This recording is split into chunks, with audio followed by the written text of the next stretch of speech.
E shikus dashur, tash jemi prap në studio. Ora është 8:02. Paraprakisht, vetë se në pjesën e parë, para përmbylljes e përmendjem që do të kemi mysafir. Po mysafirën kësaj radhe nuk e kemi këtu në studio.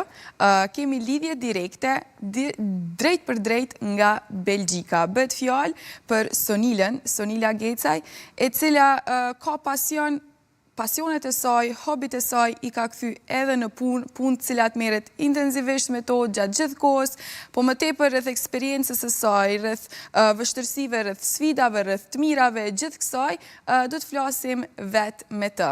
Mirëmëngjesi. Mirëmëngjesi. Faleminderit për kohën këtë mëngjes të hershëm, sepse personat që udhëzojnë shumë, personat cilët merren me fotografi, merren me content, merren me përmbajtje të tilla të rrjeteve sociale, po besoj që një pjesë të inspirimet e gjejnë edhe në mbrëmjet e vonshme. Patjetër. Unë jam njëri që jam me mëngjesin e adhuroj, atëherë një dita marr, kështu që nga ora 5:30 e natës jam çut. Qenë ke zgjut prej orës 5:30. Goxha më herët se ne që zgjohemi për emisionin e mëngjesit.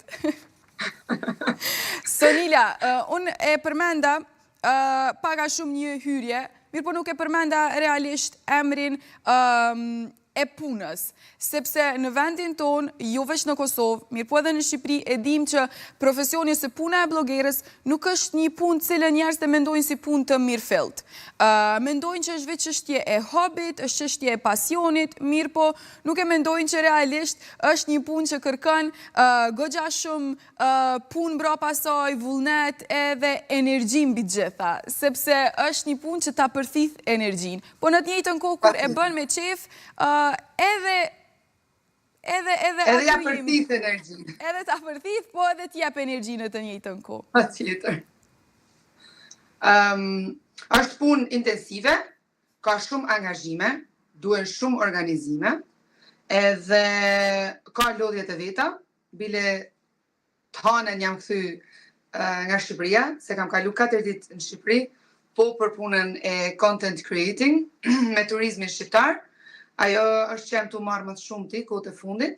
Shqipëria këtu në Belgjik ose në Europë shikohet me një sy tjetër, shikohet me një sy që është një vend i lirë, me shku në pushime, është vend me shku për hiking, për camping, për me shku hajt për bëjmë një fundjavë rinia për party më shumë rreth Tiranës, edhe nga që unë e bëj i punë fikse, i punë në shtet, më kanë ardhur shumë pyetje të vitin e fundit, në shqiptare je? Po, shqiptare. Po ti, Shqipëria është shumë nice, por vend i lirë, kështu nuk është për ne me shku në pushime si familjar, ose si njerëz që donë me shku taman më relaksu, në një hotel ku ka wellness, ku ka spa, ku është i fije ma luxury. Edhe kështu lindi ideja, që do kthehem nga puna e blogging, nëse i kisha më shumë e lifestyle e makjazh, e kam kthyer ka dal-dale në travel content. Për me tregu më shumë Shqipëri me një sy tjetër, me tregu Shqipërinë që është mundësia me ja kalu pushimet e mira dhe luksoze në Shqipëri. Edhe isha këto 4 ditë, kam pas bashkëpunime shumë bukura që do dalin shumë shpejt. Edhe është intensive se kur kam marrë, kam bërë 3 ditë gjumë. Kam shku me pjetë në orën 8 për mu qumë passages. Po nuk jes gjumë. E tashmë, kur e ndonë këtë eksperiencë me neve, edhe realisht njerëzit e kuptojnë, sepse sidomos është koha e sezonës së verës, ne jemi mësues si shoqëri që i fillojmë ndoshta planifikimet e pushimeve goxha më herët, mirë po nuk e dim se sa e vështirë edhe sa ndoshta lyp punë edhe prej ju që i përgatitni të gjitha këto informacione, sepse e përmende, nuk është veç çështja që keme udhëtu, keme ardhur këtu, keme i pa, mirë po lyp goxha më tepër energji, lyp goxha më tepër mund, sepse ti sigurohesh që nëse një familje do të vijë këtu në pushime, me u siguru që kur të kthehet atje me pas përshtypjen e duhur për Shqipërinë, dhe jo atë që nuk është vend për neve. Jo, ashtu është, ka shumë organizim, ka shumë lodhje të veta, me thënë vërtetën ato 4 ditë që kam ardhur, kanë kenë nga ora 7 të mëngjesit deri në orën 1-2 natës, në përgjërime, në përtakime, në për momente organizuese, sepse kam pas edhe 3 content creators me vete. Ka kënë Diana Syla që po ashtu është bashkangjitë kësaj ide teme edhe do vazhdojmë bashkë në të ardhmen. Ka kënë dhe Kliana Progni edhe Venera, që jena bashku dhe ka pas lodhjet tona si vajza, sepse se du të më organizu 4 femra, nuk është e lehtëshme. 4 tipa ndryshe, po ashtu ato ide tona, emocionet tona, edhe të them drejtën, videografi, fotografi, është lodh me ne, sepse ja boshtim, klutem neze dronin, klutem kafe aparatin, klutem këto, plus telefonat tonë, ta them, është musht memoria full, këna fillu të heq nga aplikacionet tona, vetëm që të kenë na content, hapësir, të kena foto, të kena video, mos na mungojnë as një cep, as një sekund, sepse ishin, vërtet Shqipëria është një mrekulli, është i veni bukur, ju dini vetë, edhe kishim qef që gjitha të kemë ma shumë material se duhet, se sa të kena ma pak material. Që ka lodhet e veta, absolutisht, sidomos punë e organizimit, plus ka dhe ato momente që bashkëpunuesi që i kërë organizu hotelet ose restorantet, ka nga ato momente që jo këtë kjo s'mund bëhet, ose nuk del i rregullt në orarën që e ke lanë, ne ka null me një bashkëpunues, plus që shiu na ka prish punë në Saran një ditë, por ne përmes shiut, kene me pa, kena bë dogjërime shumë bukura, nisë shiu, na stop, sa na në të shiu, kape kamre, kape dronin, kape telefonin, kape veshu, kape flokët. Edhe ka lodhjet e veta, në fillim edhe unë, si kur ju o thatë, në fillim edhe unë kur isha në ato fillimet e mia që shifsha content creators ose influencers jashtë shtetit, mos se këto bojnë qef, mos se bukur është. Po kur ja nis vet, atëherë kupton që pas ka shumë lodhje edhe kjo punë. Pas ka punë edhe këtu. Pas ka punë edhe këtu. E sidomos kur e përmendet që jemi ndoshta me një grup, sidomos kur jeni në një grup vajza shku të gjitha, vajza si vajza jemi pak më komplekse, kemi ide më fikse, jemi më detajiste, kështu që videografi po besoj që ka pas goxha punë gjatë këtyre 4 ditëve në Shqipëri. Sa tash ju merr kohë Sonila përgatitja e krejt këtyre materialeve, sepse sikurse në televizion, ashtu edhe në botën e rrjeteve sociale, fotografitë dhe materiali i cili postohet prej njerëzve shihet vetëm finali. Nuk shihet mundi, nuk shihet koha, nuk shihet netet pa gjumë, nuk shihet lodhja, nuk shihet asgjë. Shihet vetëm produkti final. Sa kohë ju merr kjo? Nga organizimi, mund të them 5-6 muaj, që du të mu bashku, du të me bë planin ku do shkojmë, çfarë do bëjmë, si do na iden me hell, do më thënë, në mediat sociale.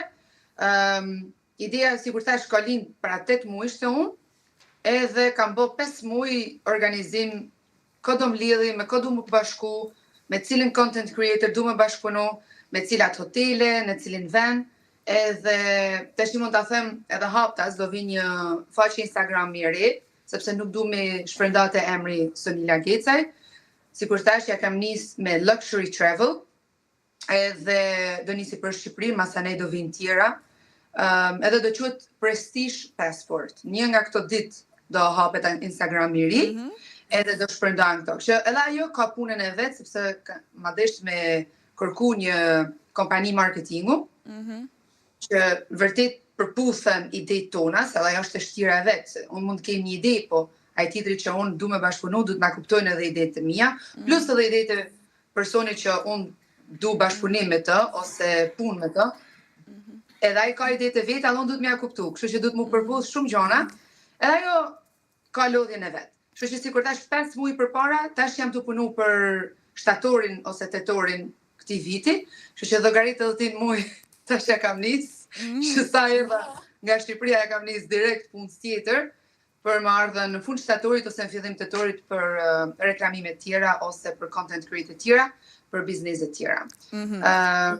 Kështu që kërkon goxha punë, kërkon angazhim nga ana jeme, kërkon angazhim nga ana e bashkëpunuesit që kam, që idetë na kuptohen, ato imagjinatat që kam qef t'i hell, të kuptohen edhe dalin po ashtu. Plus, mas jena kthy, ala nuk kena hell kontentet që i kena bo, sepse edhe ajo don shumë punë. llogaritë që janë 4 ditë filmim, që duhet hillen në 6, po themi 6 postime Reels, që një Reels gjatë 40-45 sekonda, ka shumë filtrim. Sigurisht të televizorit, edhe ju duhet shumë filtrim. Kështu që mundemi me paramendu se sa kohë merr kjo për zgjedhja e gjithë atyre pamjeve, mundësia edhe dëshira për me i zgjedh pamjet perfekte që në ato 6 postime njerëzit e marrin atë çka ju keni dashur me përcjell tek ta. Një pyetje tjetër Sonila, a ka qenë e vështirë bashkëpunimi me bizneset, me hotelet, me resortet, cilat ju veç se edhe keni bo promovimin e tyre apo kanë qenë të hapur, sepse bizneset në ditët e sotme besoj që kanë fillu pak me ndryshu mendësinë sa i përket promovimit në rrjetet sociale, sepse më herët këto e kanë pa më tepër si shpenzim se sa si investim. Ta them drejtën, du ta falenderoj tash nëse lejohet shumë Jak Premium Hotel në Sarandë, që ka hap dyert më para. Viola, shumë faleminderit rrallë. Pa na ka ndihmuar shumë, ajo ka ngjit bashkëpunues tjerë, njerëz restorante të tjerë, ne ka ngjit në këtë bashkëpunim, na ka dhënë shumë dorë, ka qenë e gatshme gjithkohën edhe ajo lodh jashtë masës, sepse ju nuk do ta shihni në kamera, domethënë ose në postime, por na ka hap dyert. Sepse Saranda, për mua, unë jam prej veriore, kështu që Saranda, kena shkuar në pushime ndër vite, por nuk është se njihsha shumë. Vitet e fundit janë shku të fije nga jugu, sepse është vend shumë busy, mu pëlqejnë ato pushimet e qeta, me shku me familje, por na ka hap shumë dyert, edhe nuk kanë qenë vështira, sepse kanë kuptu idin ose konceptin që kanë desht me shfaq. Nuk është pur që unë e vi hajde të ha një darkë, po them në Tiranë ose në jug. Kam desht me ngjit Sarandën dhe Ksamilin si qytet. Kjo është reklamimi i parë. Saranda dhe Samili kështu shkojnë bashkë në këtë bashkëpunim, e kanë kuptu konceptin që është për luxury travel, është për një ide ndryshe, me sjell ose me tërheq njerëzit ndryshe, që dhe ata kanë thënë, ata janë njerëzit që na lypim, ata janë klienta që na kërkojnë. Kështu që kanë qenë më të hapur, se sa hajde bëjmë një bashkëpunim edhe po vi për një drek dark ose për një fjetje tek hoteli.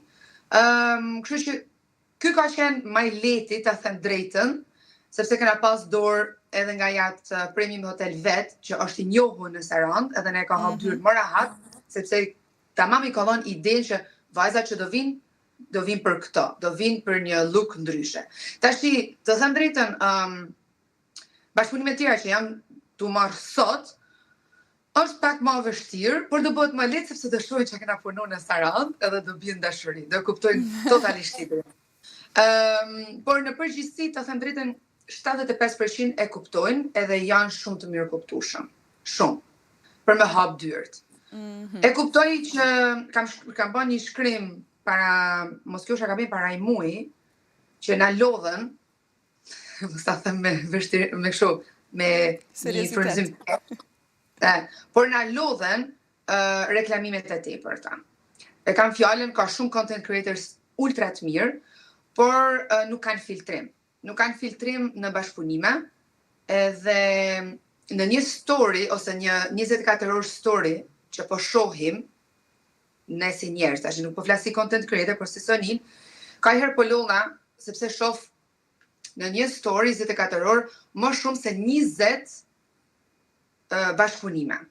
Ka me rroba, ka të bëme me ushqime, ka të bëme me këpuc, ka bëme me taksi, ka bëme me dekorimin e shtëpisë, edhe nuk po di tash, cilë rrugë content creator e ke fut vetën, sepse një content creator duhet zgjell atë drejtimin, atë nish, për shembull, ke ata që janë fashion, ke nga ata që janë për ushqimin, ke ata që janë për interior, ke ata që janë për travel, edhe ajo pëlqen kur ka një rrugë ai content creator. Edhe din se, te filani ose te filanja, unë shkoj për këtë drejtim. Edhe nuk ka ma filtrimet, them drejtën. Edhe kjo vjen keq, që na lodhin edhe ne syt.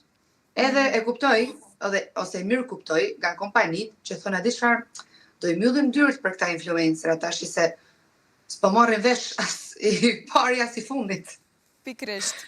Pikrisht, është kjo ndoshta edhe prej bizneseve, mirë po edhe prej njerëzve, sepse ashtu që përmendet nëse brenda 24 orëve, 20 postimet e fundit, cilat janë gjitha bashkëpunime, ose shumica prej tyre janë bashkëpunime, nuk mundesh edhe me i besu realisht punës që ata e bëjnë, edhe se sot sinqert janë ato reklamime realisht, edhe sa munden me qenë benefitet e përdorimit të produkteve të tilla prej vetë njerëzve, duke u inspiru prej atyre çka këta persona i postojnë. Po Sonila, një pyetje tjetër, sepse realisht unë kur e bona hyrjen në intervistën me ty, thash në vendet tona nuk është që kuptohet, ose të paktën deri në vitet e fundit, nëse zgaboj deri në vitet e pandemisë, nuk është kuptu shumë puna e influencerës ose blogerës. Deri tash, po besoj që edhe njerëzit kanë fillu me kuptu. Mirë po, sa mundesh me ja dal, me e bo një jetë stabile, një jetë të kënaqshme, me të ardhurat që vinë nga bashkëpunimet e tilla, ose nga puna e blogerës në përgjithësi. Okej, këtu do të them drejt tash. Unë vetë bëj edhe një punë fikse. Nuk është se merrem vetëm me content creating ose punën e Instagramit. Kam edhe një punë fikse, po ashtu kam edhe një biznes ku jena tash që nuk mund e shihni. Te shtëpia ime kam një sallon bukurie. Kështu që puna e content creator për mua është një dashuri, është një hobi që është bë punë. Por unë e bëj me shumë zemër dhe dashuri, nuk e bëj për synimin e legve, ose pareve, ose eurove. Ka njerëz që jetojnë mirë me 24/7 content creating, varet se çka don ti, dhe ka njerëz që bëjnë edhe një punë tjetër. Unë kam stopu për 5 vite, sepse përpara e kam pas, sikur thash, për make-up lifestyle, e kam stopu kur erdhi pak para koronës, e kam bo stop, edhe tash jam rikthy. Mund të them që jena rrugën e duhur, kena bashkëpunime edhe ndërkombëtare, unë si Sonile kam fjalën, jo të travel, që pagojnë mirë. Kam fjalën për Dyson, që do vinë shumë shpejt këto postimet, kam fjalën për një marketing nga Amerika që thot, okej, ne të pagojmë kaq nëse ti je dakord për 6 muaj me bashkëpunu për ne, kështu që ka të ardhme, nëse e merr seriozisht, edhe nëse e merr me dashuri. Se njerëzit besoj që e ndjejnë energjinë kur ti e bën me shumë dashuri një punë. Çfarë do punë tjetë? Edhe njerëzit e ndjejnë energjinë kur ti e bën vetëm për synimin e legve ose e të ardhunave. Do besoj ndjenjë. Sonila, edhe një pyetje. Përdorimi i rrjeteve sociale dhe ekspozimi që blogeret edhe influencerët në përgjithësi e kanë, ka të bëj, ka shumë të mira, po në anën tjetër ka edhe aspekte negative, sepse nëse gjatë, po themi kështu kushtimesh, gjatë 24 orëve munden me ndodh 1 deri në 3 postime të juajat, ka mundësi që brenda këtyre 24 orëve njerëzit me pas lirin, me të komentu, me thonë çka do, çka është mendimi i tyre, rreth pamjes, rreth çdo gjë që ata munden me pa në fotografi. Sa ka qenë e vështirë për ty me i pranu mendimet ndryshe, sepse nga njëherë nuk ka veç mendime ndryshe, ka kritika, mirë po nga njëherë din me degradu edhe në ofendime. A të kanë bo ndonjëherë me ndi këtë presionin e tepërt, edhe me thonë në një moment të caktuar, a din çfarë du të ndaljem? Ka pas, por jo për du ndalem, ka pas, por jam njëri që e kam karakterin i kaloj lehtë. Është e vërtet që njerëzit paragjykojnë shumë shpejt. Nuk e ka vetëm tek content creator që e bëjnë këto ose te blogerët e influencerët, e bëjnë përgjithësi të gjithkushit, sepse ka njerëz që kanë probleme me veten, nuk e duan as shumë veten, edhe çfarë nuk duan të vetja, e shohin te tjetri dhe e hellin vnerin, mund ta them. Por nuk kam pas shumë nga këto reagime, do zoti që ona pak në kam. Do zoti nuk kam pas shumë, por kam pas edhe unë ato momentet vogla. Nuk është se i fshi, ta them drejtën i la aty, sepse mund shikon edhe me sy ndryshe, sikur thati kritika, ka nga ato kritikat që ka i herë du të mi vënu vathën vesh, dhe mund ta përmirësosh vetën, kur ka kritika që janë upbuilding ose për me ngrit ty si person, i marrë me shumë knaqësi, edhe tjerat i anashkaloj, nuk i shoh shumë, sepse kam energjinë e duhur rreth meje, kam shoqërinë e duhur rreth meje, kaq nuk është se Sepse unë e di se kush jam vetë, e kam familjen, kam shoqëni, kam punën, nuk është se më peshojnë shumë. Në fund ditës unë mendoj kështu që për gjitha gjonat e mendoj kështu, jo vetë për komentët, por nëse një gjë e vogël ndel rrugë që nuk e pëlqej, thon vetes, a ka vlerë kjo mas jave, ka vlerë kjo mas një muj, mas 6 muj, nuk ka. Ecë përpara. Forma më e mire mund që përvesoj për me i pa gjitha problemet që dalin gjatë rrugtimit. Sonila, tashmë edhe për fund, e tregove që rrugtimit në këtë profesion ka fillu shumë herët, pandemia disi e ka ndërprej, tash i kthy prap fuqeshëm edhe pse nuk e ke punë primare, sepse këtë e ke më shumë si hobi, po që tu ka kthy si kurse me pas punë. Çfarë u kështë thonë të rinjëve, po kryesisht e dim që më tepër me këtë pjesë me Regjinia femrore, atyre që tashmë janë në fillimit e tyre, ose vetë se janë duke mendu, po nuk po din qyshme e nis këtë rrugtim? Vetëm vazhdo. Vazhdo. Bo gabime, s'ka problem, vetëm do rritesh si person. Vazhdo bjerë, deri si të arrit që aty ku duhet, vetëm maje me cilësi. Mos unë prangjit gjithve, mos i merë gjithë, sepse do jenë edhe kompani që do të vinë vetë, edhe ti duhet dish të filtrosh. Filtro atë që ta do shpirti, ta do zemra, edhe intuita që të thot po. Ato tjera të lutem lej anash, edhe mojë një drejtim të pastër, nëse nuk ecë në fillimet me vrull si kur do në ti, s'ka problem se do vinë. Vetëm vazhdo, mos u ndalo. Ëndrrën gjithmonë shkoj mrapa. Mos e le ëndrrën sërtar, sepse do pëndohesh mas sa viteve. Sonila, shumë faleminderit për kohën, faleminderit për energjinë në këtë mëngjes të hershëm, po në të njëjtën kohë mendjes po presim me i pa dhe gjitha postimet në rrjetet sociale, në faqen e re që do të hapni, për ndryshe Sonilën mundeni me gjetë në gjitha rrjetet sociale, e pre aty merrni informacionet e tjera rreth punës që e kam bo në 4 ditët në Shqipëri, e shpresojmë që kemi me u ndëgju prap për projekte të tilla të mira. Shumë faleminderit për jush, ju puth nga larkë shumë, edhe kalofshin një ditë sa më të bukur, sa më të marë, plot buzëqeshje dashni. Gjithashtu, Sonila, gjithashtu. Ciao, zemër. E tash